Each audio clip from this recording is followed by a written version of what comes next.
The Bible says some very powerful words. It says that there is no greater love than this, than a man should lay down his life for his brothers.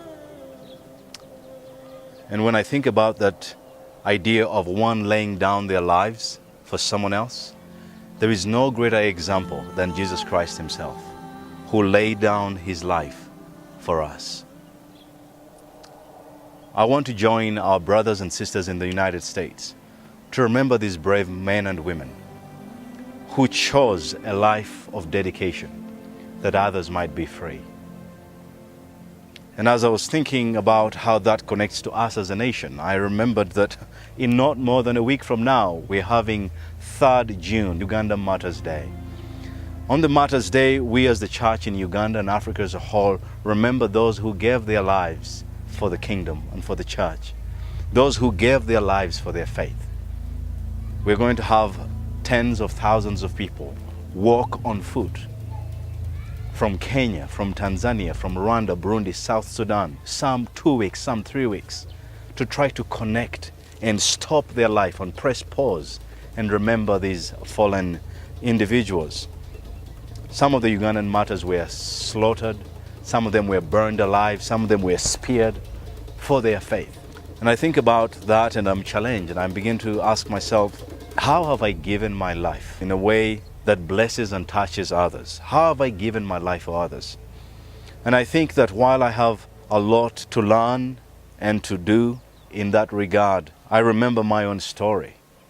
As an accountant and a CPA, heading towards a place where I would provide easily for my family, I remember being called into pastoral ministry.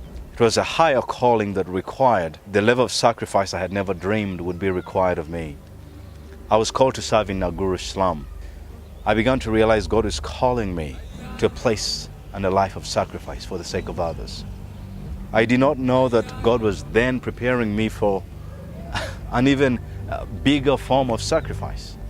Right now I'm leading Pastors Discipleship Network, a ministry that is serving and equipping God's boots on the ground, God's soldiers, pastors across East Africa. I'm privileged to serve over 4,000 pastors across East Africa.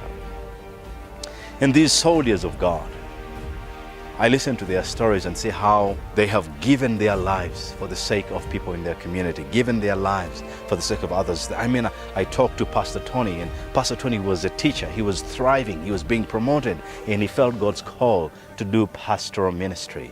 And Pastor Tony had a quick turnaround and joined pastoral ministry where he was now, whether it's financially or in terms of risk or where about concerns and responsibilities over his family began to be challenged, serving in a very difficult place. There are many Pastor Tonys who have given their lives, who have moved from one place of their profession and served into ministry. And many of them in East Africa have not had any theological training. They have not had leadership training. They have not had ministry training. And so they are like an axe which is blunt. And these soldiers are doing their best. They are at the forefront working hard, bringing the good news of Jesus Christ to the ends of the earth, but with tremendous struggle. I'm so pleased that the Lord at the right time raised the Pastors Discipleship Network. And so now we have been excited to see many of them change their stories. I'm super excited about what the future holds for us as a country, or the future holds for us as a continent of Africa. All this to say, Memorial Day has a more global meaning. And I think it invites all of us to think and to remember why people lay down their lives. And I'm very excited that we as Pastors Discipleship Network can speak into this meaningful time and say, we too remember many who have given their lives.